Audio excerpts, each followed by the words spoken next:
हाँ भाई बैठ जाइए, चलिए बैठ जाइए।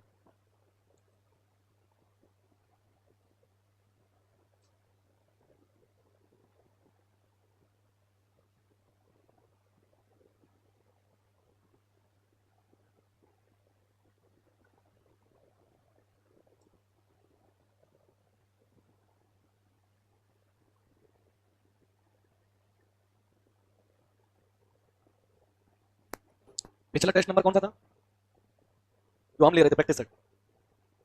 सातवां आठवां होगा।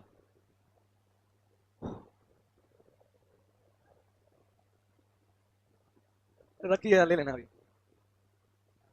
ऑफिस में रखा है, अभी दे देंगे क्लास के बाद।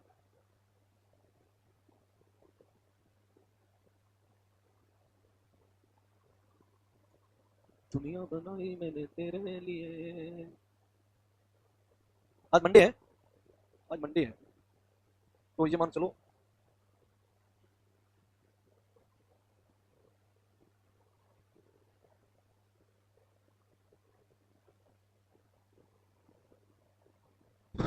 अभी टेस्ट आ रहा है आपका, अगला पेपर आ रहा है, उसके लिए तैयार रहो, निकल रहा।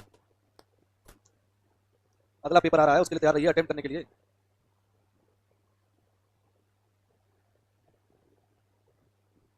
ये रंग दुनिया है, दुनिया है।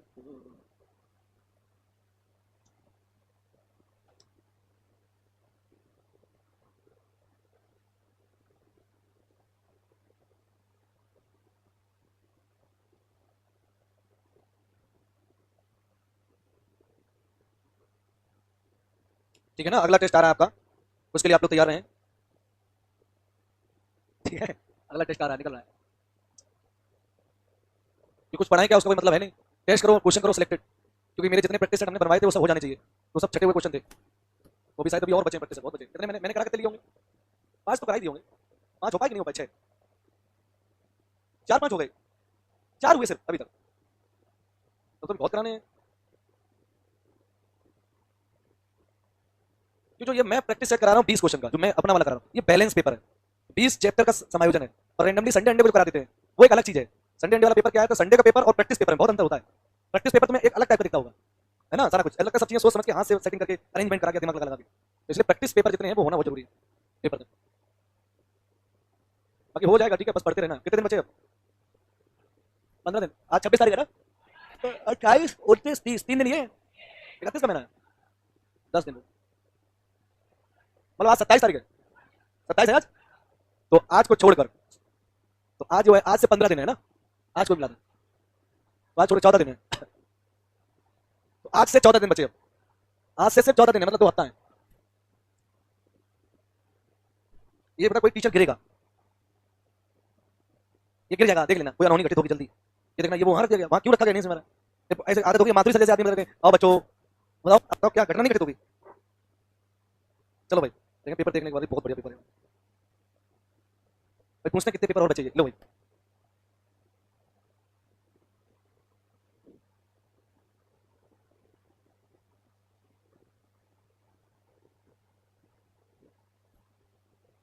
दो पेपर दो, कैसा लग रहा है? ताजा ताजा, एकदम गर्म गर्म समोसा है, चाय और रोटी इसके साथ। हाँ भाई, और भाई देखिए पेपर कैसा लग रहा है देखने, सारे पेपर को है ना, क्वेश्चन बैलेंस है सब, और कुछ हल्के हल्के अलग अलग तरह के दे दिए।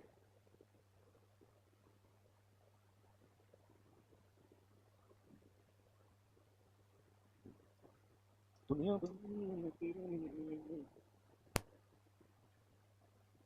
क्यों ये पेपर कैसे दे रहे हो, ए लड़के किनारे हो यार, बिल्कुल ही। भाई अब 3 लोग मत बैठो, जब सीटें इतनी खाली हैं भाई, दो दो लोग बैठो भाई, ऐसा नहीं है कि सब खराब हो जाएगा, कोई क्वालिटी नहीं बचेगी पेपर की। दो दो लोग बैठो, हम ना कहें तो कोई सोचता भी नहीं अपने मन से, सोचते हैं 2 4 क्वेश्चन गलत होंगे, वो मिल मार साइकिल ने बवाल खत्म। हाँ, ये 3 लोग क्यों बैठे, 2 लोग बैठो ना, इधर आ जाओ यार, आगे आ जाओ, इधर क्यों रहे हो, पड़ोसी की तरह साथ क्यों लेना तुम? बस अब बढ़िया लग रहा है।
बात नहीं बात रोजी है तुम इससे बात कर रहे थे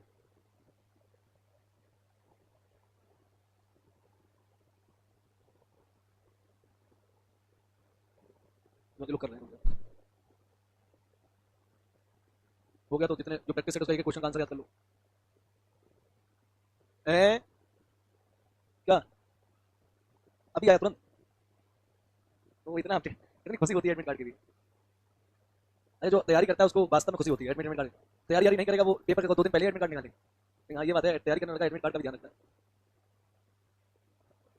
बातें ना करो अपने ध्यान पेपर करते रहो 20 में 20 कर लो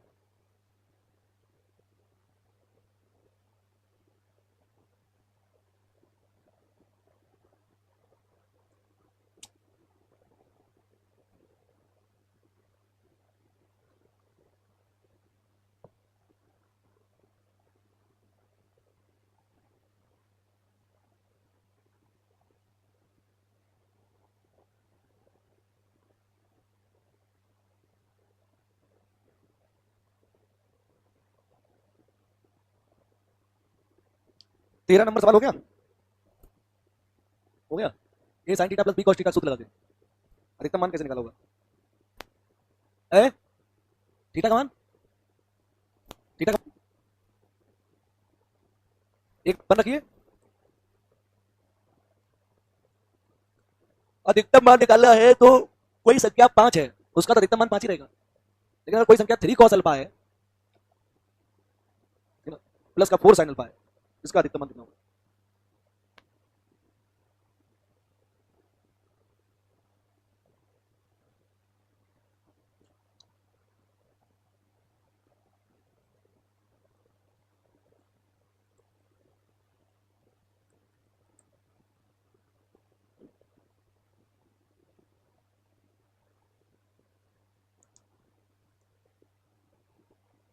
15 नंबर कर लिया 15 नंबर कौन सा ऑप्शन होगा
सारणियां कितने प्रकार की होती हैं सोच लो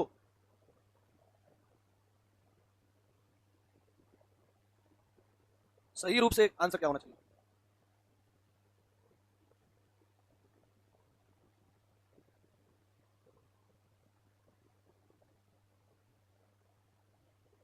बताओ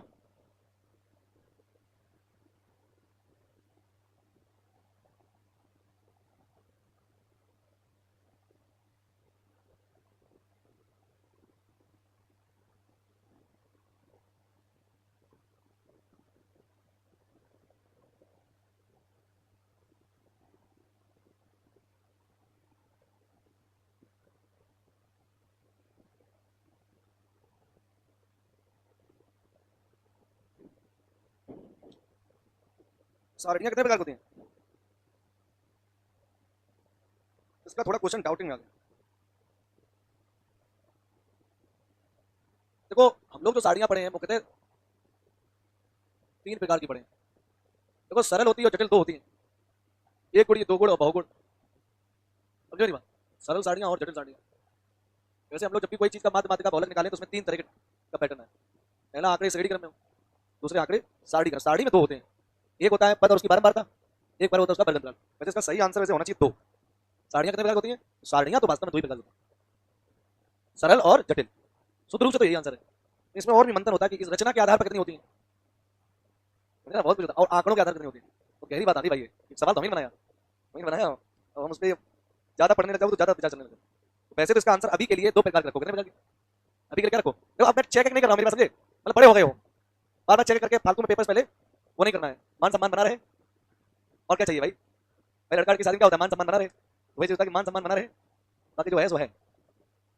इसलिए बहुत चेक करने के मूड में नहीं है।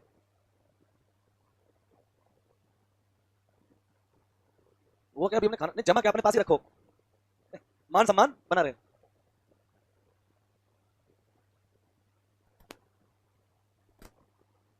भाई पहले का आंसर क्या है? पहले आंसर मिलकर चेक कर लो। ए बी बात सही है, तो कई लोग बोलेंगे तो समझ में आ जाएगा आंसर। दूसरे का आंसर सही है, मतलब पहले का बॉय, दूसरे का भी बॉय, ठीक है। ए का मतलब एप्पल होता है, याद रखना, एप्पल। बी मतलब बॉय, सी मतलब कैट, डी मतलब डॉग। तीसरे का एप्पल। यार एक आंसर ही नहीं बचा। तीसरे, अबे रुको यार, चुप रहो। तीसरे का ए कितने लोगों का है? ये कितने लोगों का है? और डी कितने लोगों का है? बहुत कम लोग।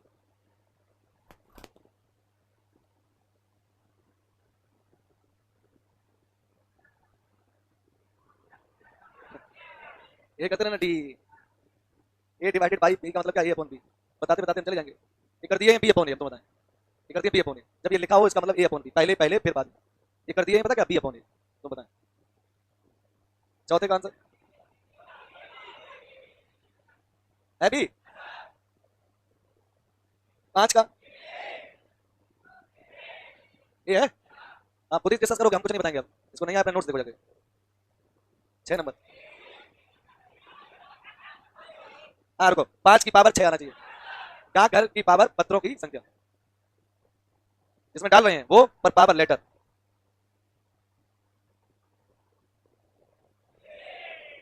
गोल मेज के चारों ओर 7, ठीक है ना। और फैक्टोरियल 7 का मान कितना है?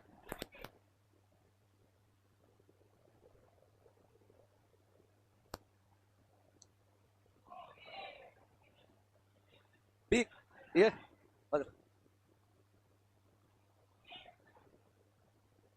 √3 आएगा बी। 9 9 9 है।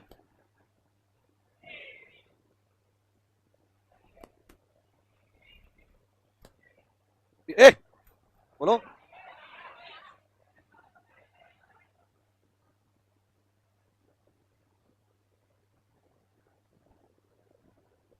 अरे रुको,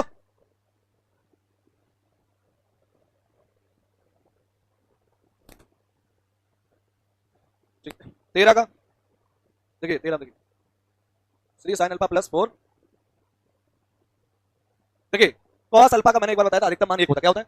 cos थीटा हो या sin थीटा, इनका अधिकतम मान कितना होता है? कितना होता है? अबे नालायकों, कितना हमने बताया था? और न्यूनतम मान हमने एक बार कहा था, मैथ ग्रुप का सवाल है। sin थीटा का मान 1 से कम और -1 से ज्यादा होता है, और cos थीटा का भी मान याद रखना, अधिकतम मान 1 और न्यूनतम मान -1 होता है। तो फिर अगर इसका अधिकतम मान 1 होता है 3 एकम 3, इसका भी अधिकतम मान 1 होगा 4 एकम 4, ये 5 है, 4 3 7 5 12 आएगा। नन ऑफ डी जाना चाहिए था इसका, ठीक है। 13 का आंसर क्या आएगा? डी। 13 का आंसर क्या आएगा? डी। उसके बाद 14 नंबर पे केंद्रक, 15 नंबर ए होगा। कौन सा होगा? जो 15 का ए कैसे होगा पता? इधर x1 बाई हमें 23 चाहिए होता, क्या होता है? फिर हमें क्या चाहिए होता है? फिर क्या चाहिए होता है? वो ए से ही आएगा। कैसे आएगा? ए से कैसे आएगा? अगर x1 बाई 2 है, 23 चाहिए, तो इधर से हम एक काम करते हैं, इधर से 23 अगर चाहिए तो एक काम करो, y3 और x1 को इधर ले आए, ले आए इधर, देखो मिल गया 23। फिर हम क्या करेंगे, दूसरे नंबर क्या लिखा हुआ है x2 और y3। अब हमें चाहिए 31, तो 31 अगर चाहिए तो 3 है, तो उधर एक वाला कोई लेकर आओ, तो एक वाला लेके आओ, तो आप पहला वाला ले आओ। कौन सा लेगा पहला वाला, y1 और x2। 31 हो जाएगा, हाँ हो जाएगा। देखो क्योंकि आप अगर इसमें x2 कॉमन ले लोगे तो देखो 31 बना कि नहीं बना, तो 23 बन गया, 31 बन गया। अगला हमें चाहिए 12, 12 अगर चाहिए तो ध्यान देना x3 y3 है, x3 y। अब 12 तब आएगा जब x3 वाला उठाओगे। कौन सा वाला, x3 वाला। x3 वाला उठा लो y2 और x2, तो जैसे x3 उठाओ कितना आ गया, 12 आ गया कि नहीं आ गया। तो कहने का मतलब सिर्फ और सिर्फ ये चीज किसमें पॉसिबल है, एक में, इसलिए 15 क्या हो गया, ये हो गया। ठीक है, 16 नंबर में 17 18 बी दो प्रकार की होती हैं, बाकी बीटे कर दो थोड़ा कल देंगे। 19 नंबर बताइए और 20 नंबर बाय विभाजन बी कौन सा होगा, अरे कौन सा आ रहा है, mx2 3 का 9, 9/5 mx2 प्लस nx1, नहीं सॉरी mx2 3 का 9, 9 ए या बी में से कोई एक होगा। अब m/2 माइनस n/1 पूछो what बी होगा, कौन सा होगा, ठीक है 20 का बी। सारे आंसर वेरीफाई हो गए।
Hello hello hello. Current electricity की एक सीट दी गई है बैतूत वाली।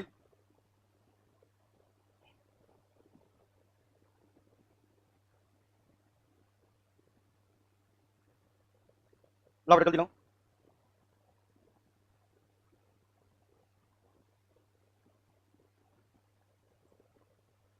हाँ 19 number, test number 19, test number 19 देखिए।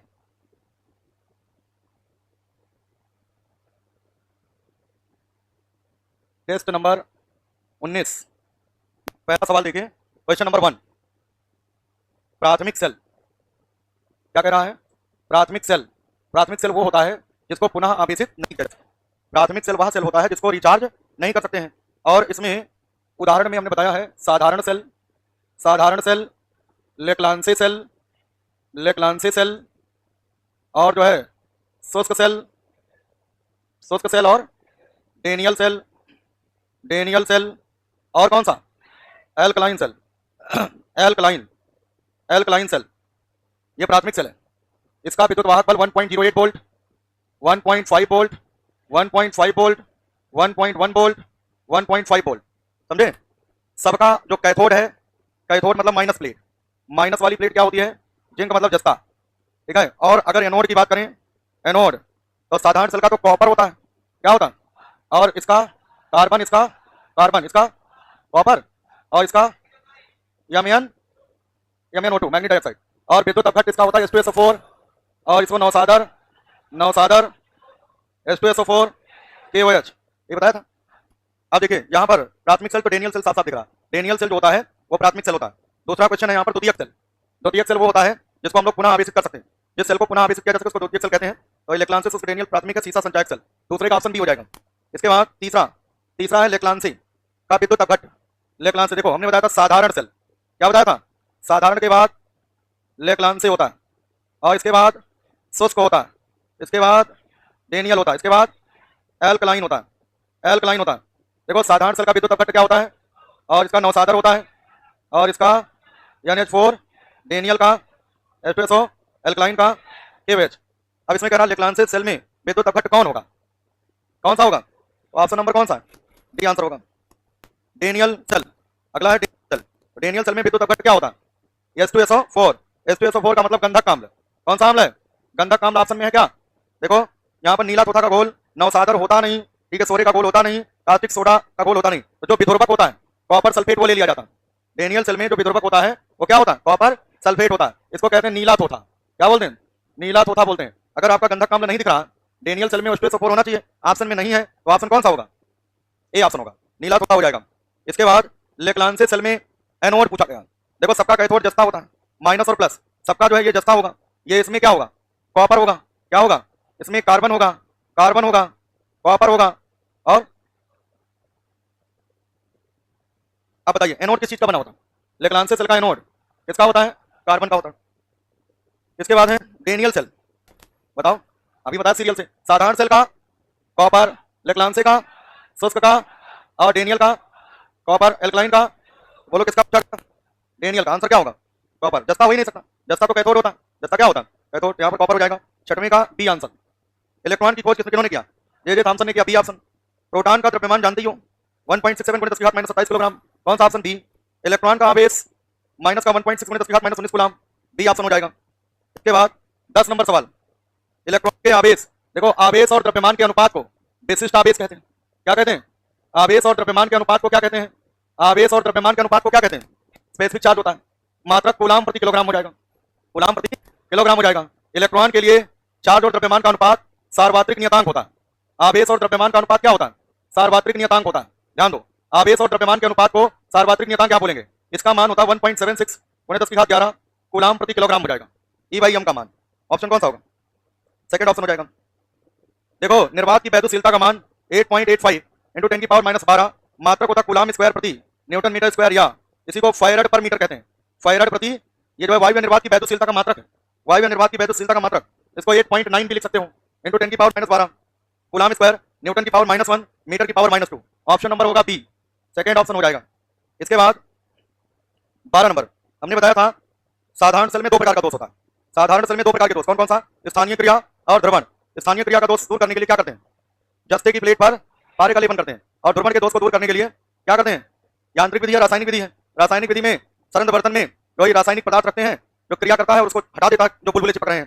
तो वहां पर जो रासायनिक पदार्थ रखते हैं उसको निध्रुवक कहते हैं। क्या बोलते हैं? निध्रुवक या विध्रुवक होता है। तो सेलों की स्थानीय क्रिया रोकने के लिए जस्ते के प्लेट पर लिख किया जाता है।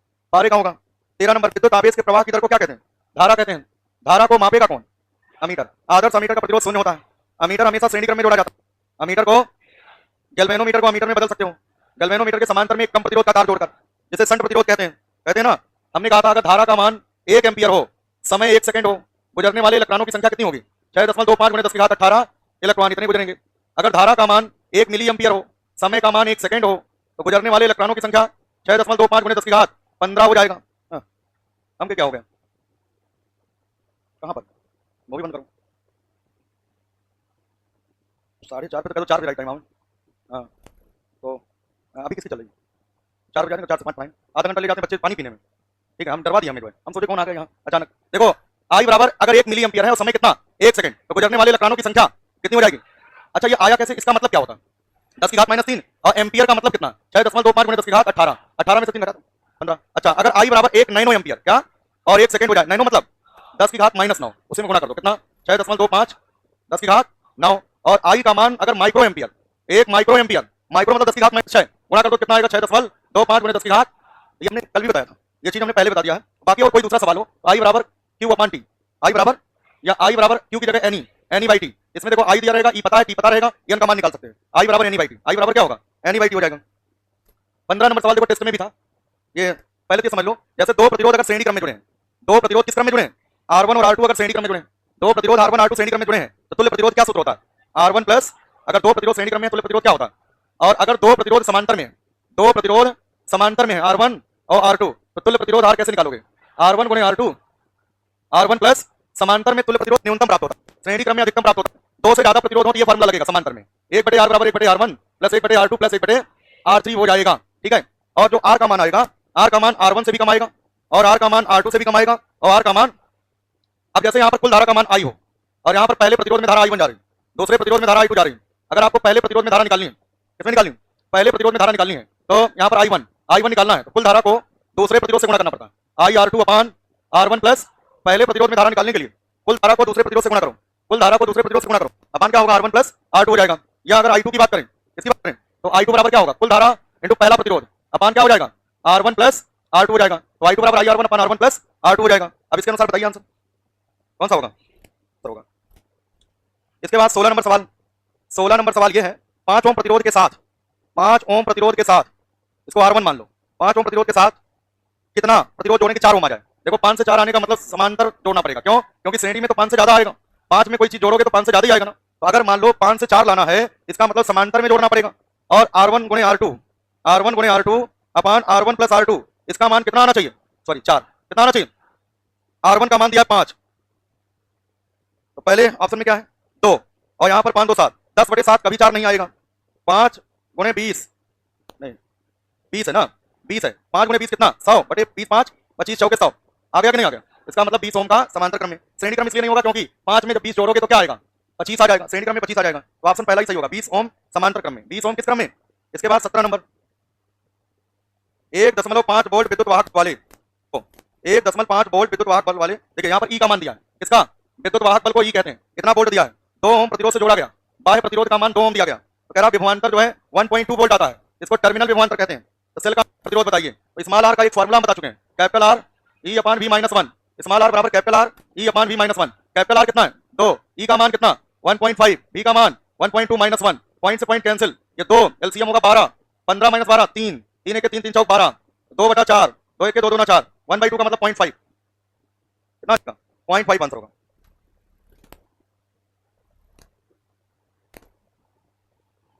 ये सूत्र आपको आंतरिक प्रतिरोध का मालूम होना चाहिए। देखो अगर तार, कल बताया था यूट्यूब पर, अगर लंबाई में बदलाव दिया जाए R समानुपाती L स्क्वायर, अगर त्रिज्या में बदलाव दिया जाए R व्युत्क्रमानुपाती R की पावर, यदि तार के साथ कोई ऐसी घटना घटित किया जाए उसकी लंबाई बढ़ा दिया जाए तो R समानुपाती L स्क्वायर, और अगर त्रिज्या में बदलाव दिया जाए तो त्रिज्या के 4 घात के व्युत्क्रमानुपाती। कह रहा है तार को लाकर उसकी लंबाई पहले से आधी करने पर, अगर लंबाई आधी करोगे तो आधे का वर्ग कितना होगा? आधे का वर्ग कितना होगा? 1/4। तो लंबाई अगर आधा करोगे, किसी तार के साथ क्या घटना घटित की गई, उसकी लंबाई को गला करके आधा किया गया तो आधे का वर्ग 1/4 हो जाएगा। और अगर त्रिज्या आधा किया जाता तो 1/2 की पावर 4, कल था ये क्वेश्चन। ऊपर जाएगा 2 की घात 4 16 गुना। देखो ना यहाँ पर जो है आंसर का चौथाई हो जाएगा। 20 नंबर सवाल देखिए। 20 नंबर, एक ही धातु, देखो हमने आपको विशिष्ट प्रतिरोध बताया है, इसका मात्रक होता है ओम मीटर। क्या होता? ये केवल दो बातों पर निर्भर करता है, ताप पर और पदार्थ की, ताप पर और पदार्थ की प्रकृति पर, ताप पर और पदार्थ की प्रकृति पर डिपेंड करता है और किसी बात पर डिपेंड नहीं करता। टेम्परेचर और पदार्थ का नेचर दो बातों पर डिपेंड करेगा। अब देखना ध्यान से, यहाँ पर लिखा एक ही धातु, एक ही धातु का मतलब रो फिक्स है, रो सेम हो जाएगा। दो प्रतिरोधक की लंबाइयों का अनुपात L1/L2 2/1 दिया है, उनकी त्रिज्याओं का अनुपात R1/R2 1/2 दिया गया, उनके प्रतिरोधों का अनुपात बताइए R1/R2।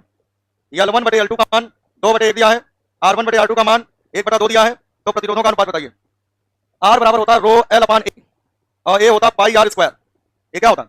तो हमें रो से कोई मतलब नहीं क्योंकि रो फिक्स है, पाई से कोई मतलब नहीं। R डिपेंड करेगा L/R स्क्वायर पे, प्रतिरोध डिपेंड करेगा लंबाई बटे त्रिज्या का वर्ग। ये क्या होगा? R1/R2 बराबर L1/L2 और ये हो जाएगा R2/R1 का होल स्क्वायर। भाई विशिष्ट प्रतिरोध तो फिक्स है ना, विशिष्ट प्रतिरोध में कोई बदलाव होना नहीं, रो का कोई मतलब नहीं, दोनों तारों का पदार्थ सेम है, दोनों वायर का मटेरियल सेम है, और जब पदार्थ सेम है तो रो फिक्स हो गया, तो R will depend upon L/R square. तो R1/R2 L1/L2 R2/R1 का होल स्क्वायर। L1/L2 कितना है? 2/1। और देखो इधर R1/R2 1/2 है, तो R2/R1 कितना हो जाएगा? 2/1। तो 2/1 का स्क्वायर कितना? 4/1, उल्टा कर दिया, 4 दूना 8/1, 8/1 हो जाएगा। लंबाइयों का अनुपात दिया है, त्रिज्याओं का अनुपात दिया है, प्रतिरोधों का अनुपात बताना है। तो R1/R2 बराबर L1/L2 और R2/R1 का होल स्क्वायर। R1/R2 दिया ही गया है, उल्टा कर दिया तो R2/R1 आ गया उसी में।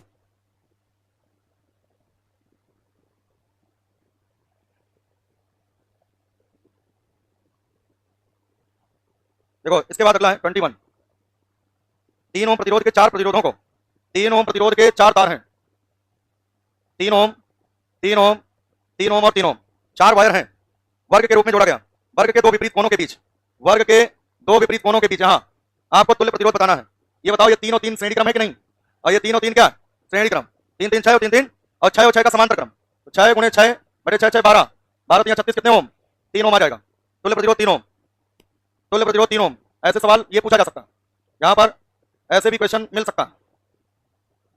1 ओम 2 ओम 1 ओम 6 ओम 4 ओम, ए व बी के बीच तुल्य प्रतिरोध, ए व बी के बीच तुल्य प्रतिरोध पूछा जा सकता है। देखो ये दोनों श्रेणी क्रम में जुड़े हैं, ये दोनों किस क्रम में जुड़े हैं? श्रेणी क्रम में क्या करते हैं, यहाँ पर सीधे सीधे जोड़ देंगे, 2 1 और ये 3 और ये 6 समांतर, 3 और 6 समांतर, 3 गुणे 6 बटे 3 6 9, 18/9, 2 ओम आया। तार को सीधा कर दो, यहाँ पर ए पॉइंट है और 1 ओम, इन दोनों का आया 2 ओम, कितने ओम? और आगे चल करके कितना ओम? 4 ओम, ये पॉइंट भी 1 2 3 4 7, कितने ओम आ गया? इसका मतलब तुल्य प्रतिरोध कितना आया? 7 ओम। कभी कभी ऐसा भी सवाल आ जाता है, ठीक है? हाँ तो ये ऊपर आपको देखना पड़ेगा, ये क्वेश्चन हाई स्कूल का है, हाई स्कूल की किताब का है, तो हाई स्कूल वाला पूछा जाएगा आपके एग्जाम में, तो जितने चित्र हाई स्कूल में है वो सब ध्यान रखना पड़ेगा।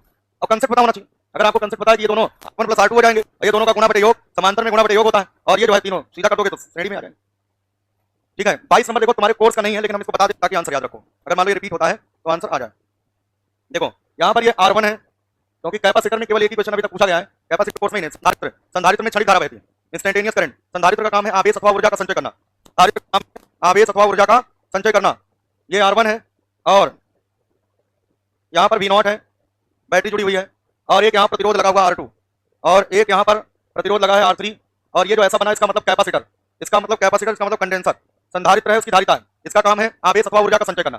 सबसे पहला पॉइंट ये है, जिस ब्रांच में संधारित्र लगा हो, जब संधारित्र आवेश स्टोर कर लेगा, संधारित्र को एक बर्तन जैसा चीज समझो, जैसे बर्तन में जब पानी भर जाएगा तो उससे ज्यादा पानी भर नहीं पाएगा, वैसे जब ये आवेश इकट्ठा कर लेगा तो अब उससे ज्यादा जो है आवेश इकट्ठा, तो ये वाला पूरा बेकार हो गया, इसको यहाँ से हटा दो, इसको हटा दोगे तो यहाँ से गायब, ये बेकार चला गया। जब संधारित्र पूर्णतः आवेशित हो जाएगा, आवेश उसको जितना ग्रहण करना था ग्रहण कर लेगा, फिर कोई आवेश ग्रहण नहीं करेगा। अब केवल इतना बचा, यहाँ से धारा आई मान लो, आई चल रही है, तो आई बराबर होता है V/R। आई बराबर क्या होता है? V0 और R का मतलब दोनों श्रेणी क्रम में है, श्रेणी क्रम में है तो क्या होगा? R1 + R2 हो जाएगा, R1 + R2, तो वही धारा यहाँ पर आई जाएगी, वही धारा यहाँ पर जाएगी। यहाँ की वोल्टता बतानी हमें, V बराबर IR, IR का मतलब IR2, और I का मान क्या है? V0/R1 + R2 और इंटू हो जाएगा R2, V0 × R2। देखो V0 × R2 upon R1 + R2, option number D. इसका उत्तर याद रखना, अगर मान लो रिपीट होता तो डी आंसर टिक करना। देखो चुंबकीय क्षेत्र में आवेशित कण लंबवत जब जाएगा तो वृत्त में घूमेगा, वैद्युत क्षेत्र में जब आवेशित कण लंबवत जाएगा, वैद्युत क्षेत्र में जब लंबवत जाएगा तो परवलयाकार रास्ते पर जाएगा। चुंबकीय क्षेत्र में आवेशित कण जब समांतर जाएगा तो सीधा जाएगा, तिरछा जाएगा, सर्पिलाकार जाएगा, लिखवा चुके हैं। एक धनावेशित कण एक समान चुंबकीय क्षेत्र में, चुंबकीय क्षेत्र का मात्रक टेस्ला होता है, SI मात्रक टेस्ला, या न्यूटन प्रति एम्पियर मीटर या वेबर प्रति मीटर, सीजीएस यूनिट गॉस, एक टेस्ला में 10 की घात 4 गॉस होता है। देखो तो कुल मिलाकर के चुंबकीय क्षेत्र का 3 प्रश्न याद रखना। आवेशित कण को चुंबकीय क्षेत्र के समांतर फेंकोगे सरल रेखीय मार्ग होगा, लंबवत फेंकोगे चुंबकीय क्षेत्र में वृत्तीय मार्ग होगा, तिरछा फेंकोगे कुंडलिनी के आकार का होगा, सर्पिलाकार कहते हैं, और वैद्युत क्षेत्र में अगर वैद्युत क्षेत्र में आप लंबवत फेंकते हो परवलयाकार होगा। कैसा होगा? तो यहाँ लिखा है 23 नंबर, एक धन आवेशित कण एक समान चुंबकीय क्षेत्र में एक समान वेग से क्षैतिज से थीटा कोण बनाता हुआ प्रवेश करता है, क्षेत्र में उसका पथ कैसा होगा? जानते हो कुंडलाकार होगा। थीटा कोण बनाते हुए इसका मतलब तिरछा, थीटा कोण बनाते हुए उसका क्या मतलब है? ये चुंबकीय क्षेत्र है, चुंबकीय क्षेत्र से थीटा कोण बनाते हुए फेंका जा रहा है, तो ये ऐसे चला जाएगा। सर्पिलाकार, स्पाइरल इसी को कहते हैं। क्या बोलते हैं? स्पाइरल कहते हैं।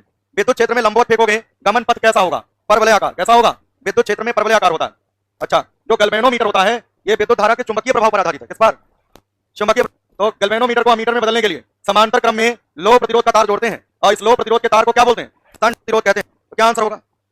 समांतर, इसमें वोल्ट मीटर क्या? गैल्वेनोमीटर को वोल्ट मीटर में बदलने के लिए श्रेणी क्रम में उच्च प्रतिरोध का तार, तो ऑप्शन नंबर कौन सा है? ए होगा, क्योंकि वोल्ट मीटर में बदलना। आदर्श वोल्ट मीटर का प्रतिरोध कितना होता है? अनंत होता है। विभव मापी का सैद्धांतिक प्रतिरोध क्या होता है?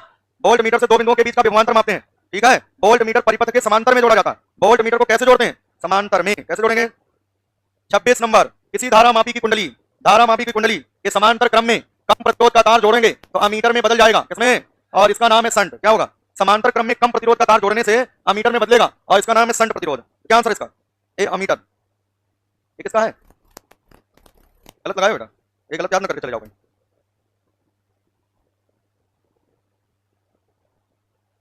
देखो पी क्यू आर एस और टी, अगर ये चार प्रतिरोधों का संयोजन ऐसा है तो बोलते हैं व्हीटस्टोन सेतु है। क्या बोलते हैं? अगर P बटे Q बराबर R बटे S होता है तो बोलते हैं व्हीटस्टोन सेतु संतुलन अवस्था में है। क्या बोलते हैं? व्हीटस्टोन सेतु संतुलन अवस्था में है। ये बीच वाले प्रतिरोध को गायब कर देना पड़ता है, समझे? व्हीटस्टोन सेतु के सिद्धांत पर आधारित दो युक्तियां हैं। एक का नाम है मीटर सेतु। क्या? मीटर सेतु। और पोस्ट ऑफिस बॉक्स होता है, ठीक है। तो अगर ये बीच का गायब करोगे तो दोनों श्रेणी क्रम में जो आएगा उनका समांतर क्रम में होगा। तो देखो ए और बी के बीच हमें तुल्य प्रतिरोध बताना है। ए और बी के बीच क्या बताना है? तुल्य प्रतिरोध। यहाँ पर 12 ओम, यहाँ पर 6 ओम, 6 ओम, 3 ओम। देखो 12 को 6 से भाग दोगे कितना आएगा? 6 को 3 से भाग दोगे कितना आएगा? बोलो बीच वाला गायब कर दिया जाए कि नहीं? काम खत्म कर दो। तो 12 और 6 कितना? 18 ना, और 3 और 6 9। अब दोनों समांतर में 18 इंटू 9 18 18 9 27 9 त्रिक 3 छाक कितने ओम? 6 ओम। व्हीटस्टोन सेतु के सिद्धांत पर आधारित युक्ति का नाम बताइए। पोस्ट ऑफिस बॉक्स, किताब में ऑप्शन किया गलत किया, किताब जब देखोगे उसमें गलत दिया। इसमें व्हीटस्टोन सेतु पर कौन आधारित है? Post office box. 29 नंबर, देखो धारा मापी दो प्रकार की होती है। एक होता है चल कुंडल धारा मापी, एक होता है चल चुंबक धारा मापी।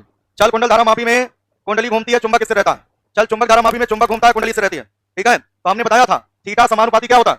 विक्षेप कोण प्रवाही धारा के समानुपाती। धारा को दुगुना विक्षेप कोण दुगुना, धारा को 3 गुना विक्षेप कोण। ऑप्शन नंबर ए आई समानुपाती थीटा लिख लो, आई समानुपाती थीटा। 30 नंबर, देखो एक प्रतिरोध का फार्मूला है, प्रतिरोध रो एल अपान ए। प्रतिरोध चालक कई बातों पर डिपेंड करता है, ध्यान दो। चालक प्रतिरोध लंबाई पर, एरिया पर, ताप पर, पदार्थ की प्रकृति पर, है ना। लेकिन जो विशिष्ट प्रतिरोध है सिर्फ दो बातों पर डिपेंड करता है, पदार्थ की प्रकृति और ताप पर। रो विशिष्ट प्रतिरोध होता, मात्रक ओम मीटर होता। मात्रक क्या होता?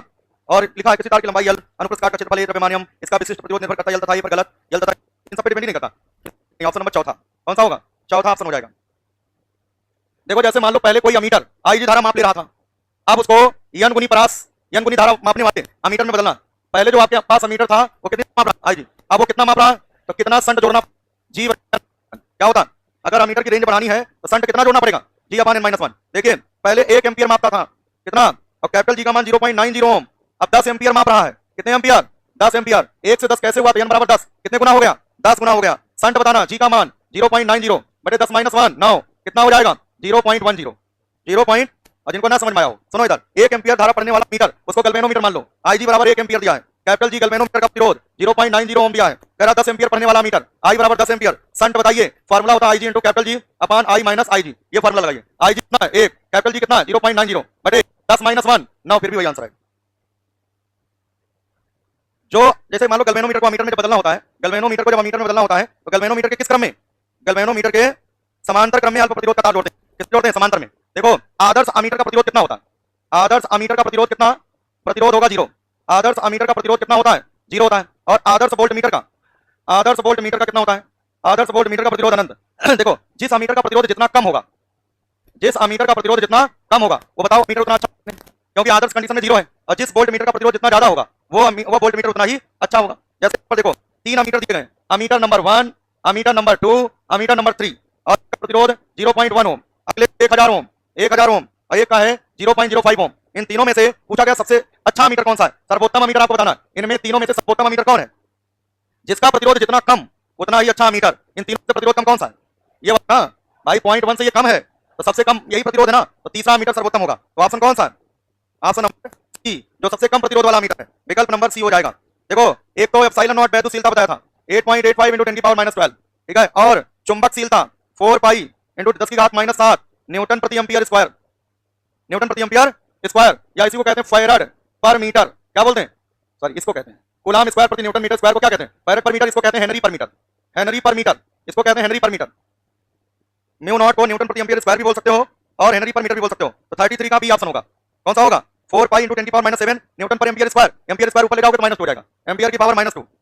और एक बात बताओ, 1/√, म्यू नॉट × एप्सिलॉन नॉट क्या होता है? सी। ठीक है, दोनों पक्षों का वर्ग कर दो, 1/म्यू नॉट × एप्सिलॉन नॉट बराबर सी स्क्वायर। तो आपको म्यू नॉट × एप्सिलॉन नॉट बताना है, 1/c², उल्टा हो जाएगा। ये भी काफी इंपॉर्टेंट है, mu not × epsilon naught c square हो जाएगा, क्योंकि ये पूरी चीज यहां आएगी और ये सी स्क्वायर नीचे जाएगा। और समझ लो, under root mu not × epsilon not ये प्रतिरोध के मात्रक के समान होता है।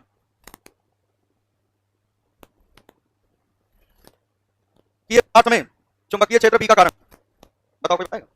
चुंबकीय पदार्थ में चुंबकीय क्षेत्र बी का कारण, हर पदार्थ में, हर पदार्थ परमाणुओं से मिलकर के बना। कोई भी पदार्थ हो वो किससे मिलकर के बना होता है? अणुओं से। किससे मिलकर के बना होता है? और अणु किससे मिलकर के बने होते हैं? परमाणु से।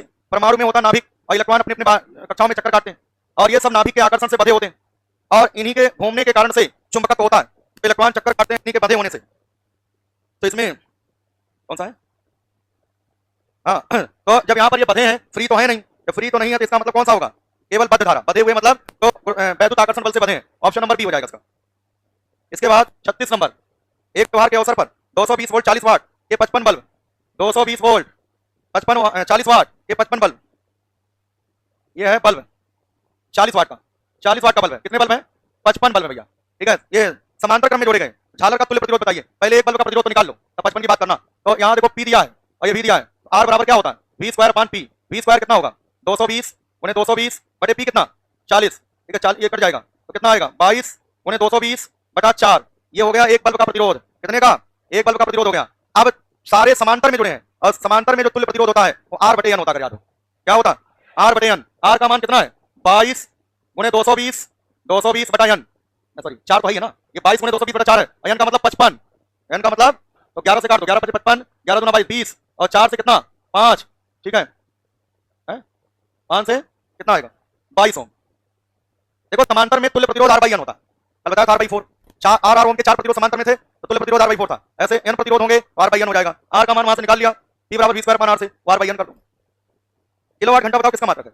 विद्युत ऊर्जा का व्यापारिक मात्रक, इसे बिजली की यूनिट कहते हैं। यूनिटों की संख्या कैसे निकालोगे? वाट × घंटा / 1000 होगा कि नहीं? तो विद्युत ऊर्जा का व्यापारिक मात्रक है। इसके बाद है 38, घरेलू उपयोग के लिए विद्युत मूल्य 50 पैसे पर यूनिट है। तो कह रहा यूनिट का मतलब बताओ। यूनिट का मतलब होता है kWh। क्या हो जाएगा? डी आंसर हो जाएगा। 39, देखो वोल्ट था 220 वोल्ट, ठीक है, और पावर कितना? 100 वाट। कितनी धारा जाएगी? P = VI लगाइए, I = P/V। I बराबर क्या होगा? P/V। P कितना है? 100, V कितना है? 220, 2 पंचे 10, 11, 2 पंचे 10, यहाँ 11, 5/11 एम्पियर। कितने एम्पियर? 40 नंबर बताओ। P = VI, P = v²/r, P = I²। तो आंसर नंबर कौन सा? डी, तीनों हो जाएगा।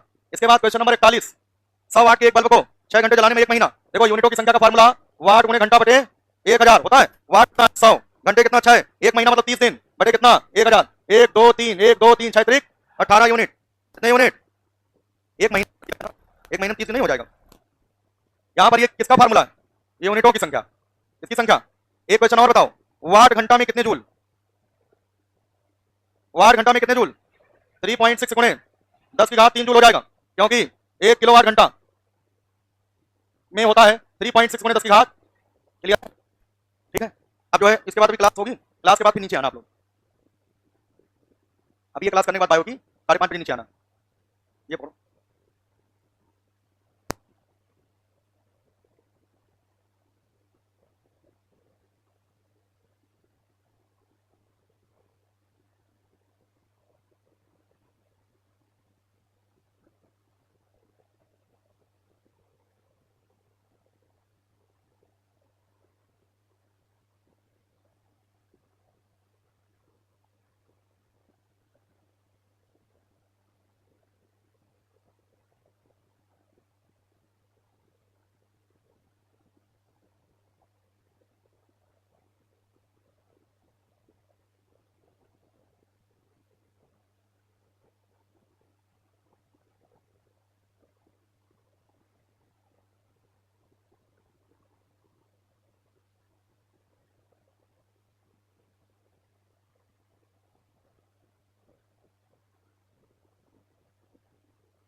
क्या बंद कर दो, बंद करो ना।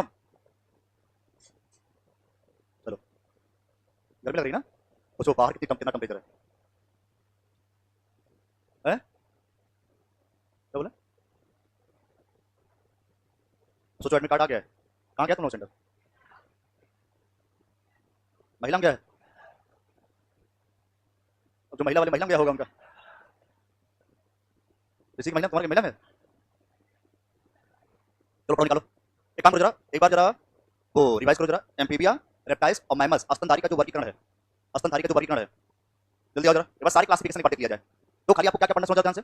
प्रोटोजोआ का वर्गीकरण, प्रोटोजोआ पोरिफेरा सिलेंटेटा प्लेटियल में थी, जिसके लिए एनलिटा आर्थ्रोपोडा मोलस्का, नहीं इनका नहीं, उसके बाद वर्टिब्रेटा, इसका वर्गीकरण जल्दी से करो जरा फटाफट, खाली वर्गीकरण देखना है बस, क्लासिफिकेशन और कुछ नहीं देखना। अब बंद कौन करेगा?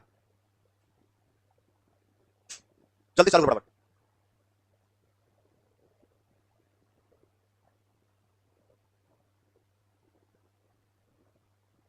जल्दी सारे नाम, 5-10 मिनट ना लगे, थोड़ा रिवाइज करो जल्दी से।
स्क्वायर जिम्नास्टम है,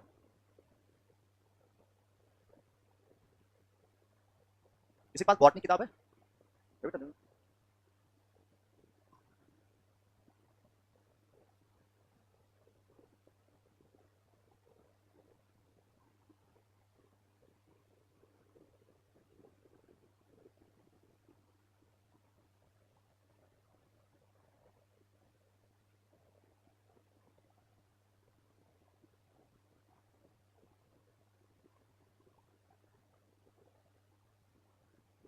अच्छा मैंने ये तो बताया होगा ना कि थैलोफाइटा क्या है, नहीं बताया? पढ़ लेना उसको, थैलोफाइटा में कौन कौन आते हैं। शैवाल, कवक, जीवाणु और लाइकेन थैलोफाइटा में आते हैं, और थैलोफाइटा के अंदर कभी भी भ्रूण का निर्माण नहीं होता। पढ़ो पढ़ो।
क्या है मुझसे, क्या कोई प्रॉब्लम है क्या?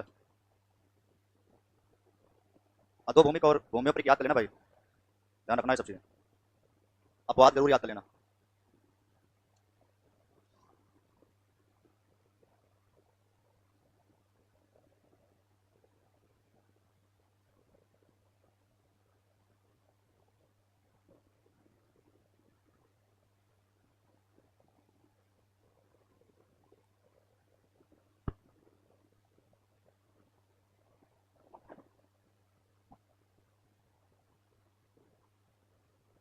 एनाटॉमी भी एक बार पढ़ लेना अच्छे से, एनाटॉमी पूरा एक लाइन पहले रिवाइज कर लिया, हो गया पूरा रिवाइज कर लिया? अरे बोलो यार, क्लासिफिकेशन हो गया पूरा? मैमेलिया वाला हो गया सारा? बताओ, घोड़ा गधा किसमें आता है? घोड़ा गधा गेंडा?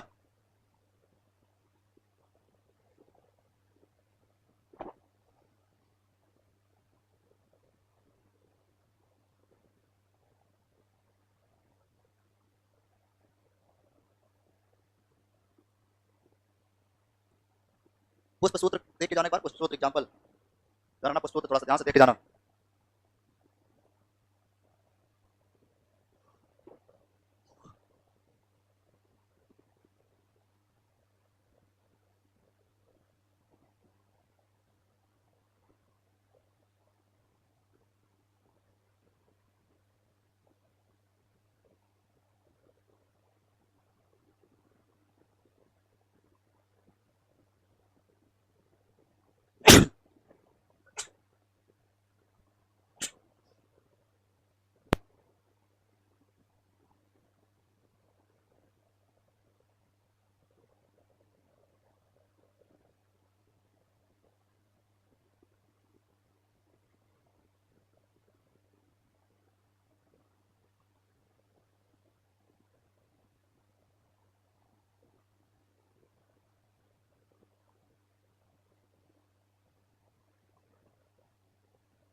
ये बताओ, प्रियांश का नाम सुना है?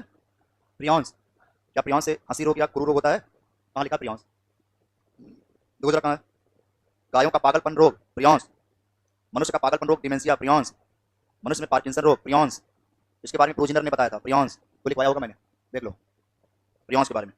जंतुओं के विषाणु को जूफैजिनी, पादप के विषाणु को फाइटोफैजिनी, जीवाणु के विषाणु को फैजिनी कहते हैं, नहीं लिखा है प्रियांश? अरे खोलो तो, प्रियांश मिला कहाँ है?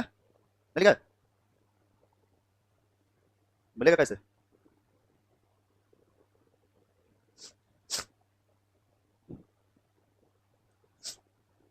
लिख लो कहीं पर, मैं बोल दे रहा हूँ, मैं लिखवाया होगा मुंह पका खुरपा के, जरूर नहीं लिखा मैंने। तुम कब आए थे पढ़ने तुम? चलो लिख लो भाई, पूरा तुम भरोसे बैठे हो, तुम टीचर के पूरा परिपक्व हो गए। लिख लो भैया, लिख लो जरा,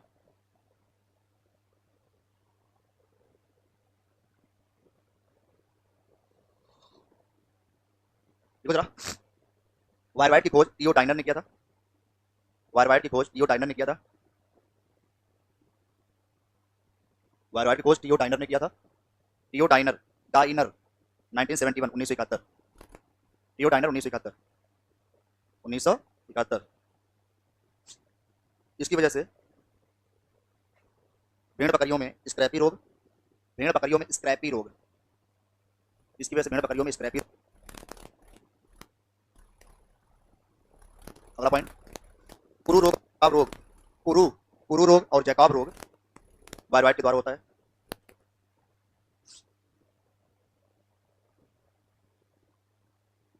हो गया, लड़केंगे।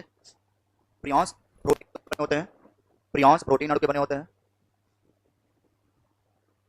प्रियांस प्रोटीन अणु के बने होते हैं, प्रियांस प्रोटीन अणु के बने होते हैं। इसकी वजह से मनुष्य में हंसी रोग या कुरु रोग हो जाता है, मनुष्य में हंसी रोग या कुरु रोग हो जाता है।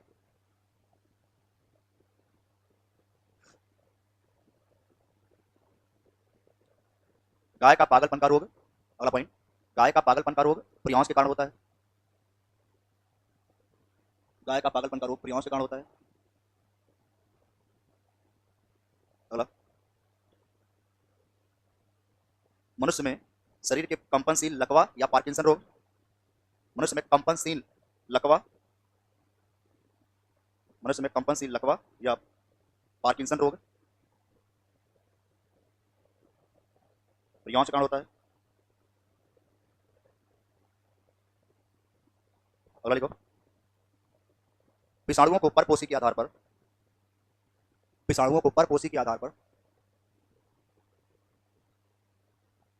परपोषी के आधार पर होम्स ने, होम HOLMES, होल्म्स ने, वैज्ञानिक होल्म्स ने, होल्म्स ने इसको 3 श्रेणी में बांटा है, इसको 3 श्रेणी में बांटा है, इसको 3 श्रेणी में बांटा है। पहला, जंतुओं के विषाणु को, जंतुओं के विषाणु को जूफैजिनी, जूफैजिनी या जूफैजिनी कहते हैं, जंतुओं के विषाणु को जूफैजिनी, जंतुओं के विषाणु को जूफैजिनी, पादप के विषाणु को फाइटोफैजिनी, पादप के विषाणु को फाइटोफैजिनी, तथा जीवाणु के विषाणु को फैजिनी कहते हैं, तथा जीवाणु के विषाणु को फैजिनी कहते हैं।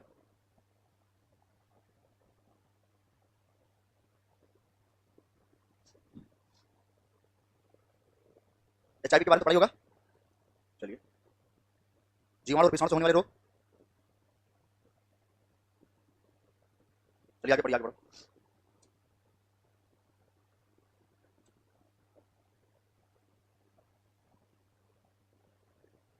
एनाटॉमी वाली कॉपी लाओ, एनाटॉमी वाली निकल जाए, एनाटॉमी।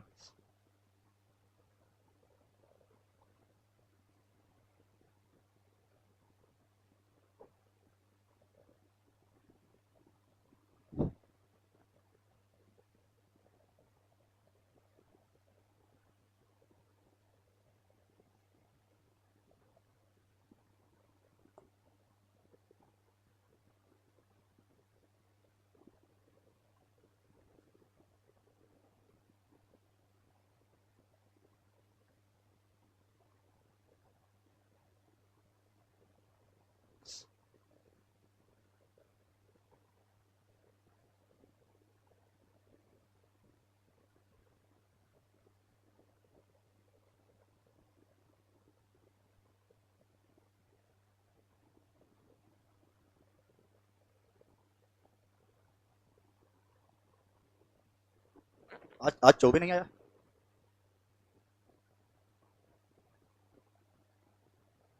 तो सही कर रहा है वो, उसका कॉन्सेप्ट सही है। चीजों को कम करना है, बहुत ज्यादा नहीं पढ़ना है, अब ज्यादा नहीं पढ़ना, खाली छोटी छोटी चीजें पढ़नी है, छोटी छोटी चीजें। बहुत हो गया, जितना हो गया, जितनी सीट करा दी गई, तब उसी को रिवाइज कर लो, वही बहुत है। अब ज्यादा चक्कर नहीं पढ़ो, जितना पढ़ लिया उतना ही पढ़ो बस। बहुत ज्यादा भागने की जरूरत नहीं है, जितना भागोगे उतना सिलेक्शन से दूर जाओगे। ध्यान रखना, लिमिटेड करना, बिल्कुल लिमिटेड चीजें, बिल्कुल। अब शॉर्ट, बिल्कुल शॉर्ट चीजें, लिमिट वाली, जो लगता है तुम्हें जहाँ गलती हो सकती है उसको बिल्कुल कांस्टेंट, एकांत, मतलब दिखाई ना दो, बिल्कुल एकदम शांत हो।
एनाटॉमी पढ़ रहे हो ना, पढ़ो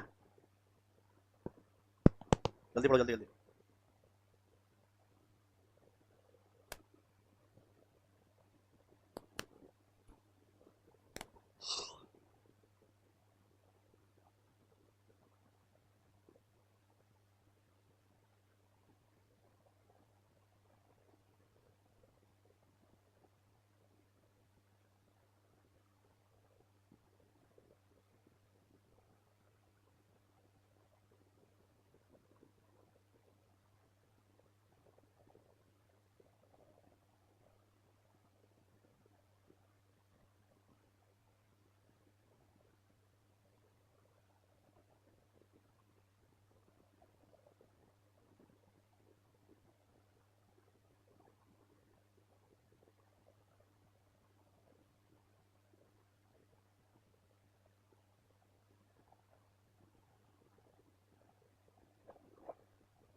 हो गया? नहीं आगे पढ़ रहा है?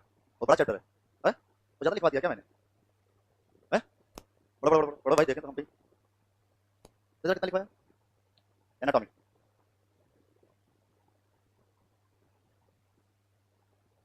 क्या बढ़िया लिखवाया है, गजब का। कुछ चीज़ छूटी नहीं है, लाइन एनसीईआरटी ने कुछ एक एक चीज़ बिल्कुल बता दिया। है? है?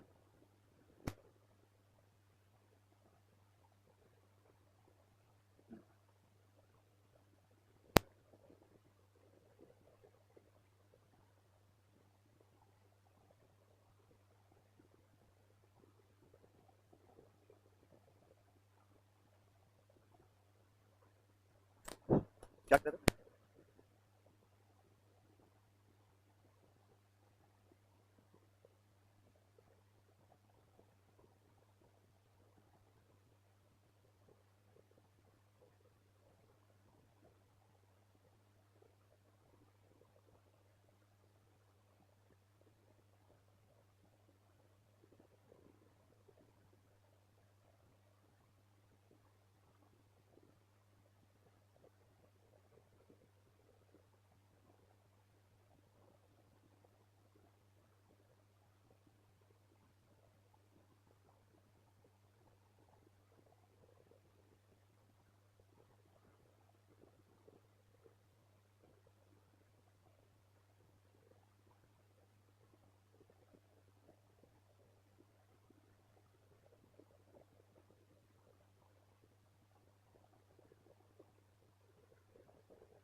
कहा चंगा?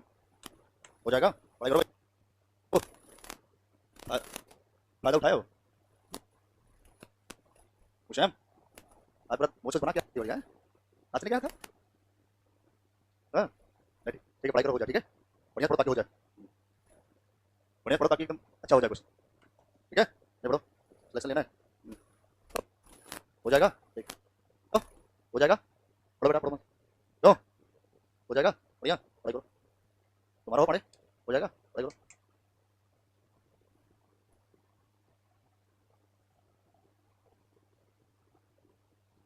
हम्म, सही हो। देखो, है क्या? लिखवाने तो ये लिखवा दें अब चीज़ें, लेकिन अब उसको लिखा दें फिर आउट बहुत हो जाएगा। हाँ, अरे हो जाएगा सर, गलती ना करना बस। सवाल बहुत सिंपल आएगा। अरे मेरठ करा रहा, बहुत घटिया सवाल आएगा, बहुत सिंपल सवाल आएगा, टेंशन नहीं लेना, सवाल बहुत आसान आएगा, ठीक है? ध्यान रखना।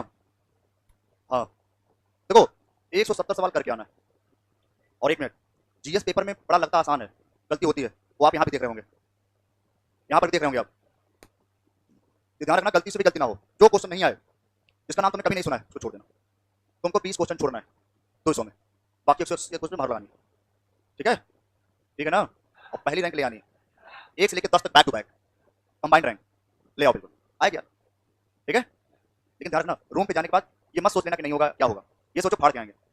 इस कॉन्फिडेंस में रहिए, क्योंकि जितना आपको पढ़ा दिया गया है उतना नहीं, उतना पूरी यूनिवर्सिटी में जितने लोग होंगे जाएंगे उनको भी नहीं पता होगा, और जब मैडम तुमको पढ़ाने आएंगी तो उससे पहले तुम उनको पढ़ा दोगे। नहीं, ये जो बच्चे गए हैं, हम बायोलॉजी की बात कर रहे हैं, बायोलॉजी में ना कोई टीचर उनको पढ़ा ही नहीं पाया, वो 4 साल पहुंचे, चौथे उनको कोई पढ़ा ही नहीं पाया ना, ना। जाओ तुम लोग भी, तो तुम लोग को जलवा रहेगा वहाँ, मतलब बायो में तुम्हारा वहाँ जो भी सब्जेक्ट होंगे बहुत बढ़िया होगा, पर खाली तुम पहुंच जाओ वहाँ पे, ठीक है? बाकी तो मुलाकात हम लोग करने आएंगे वहाँ, मजा आएगा, ठीक है?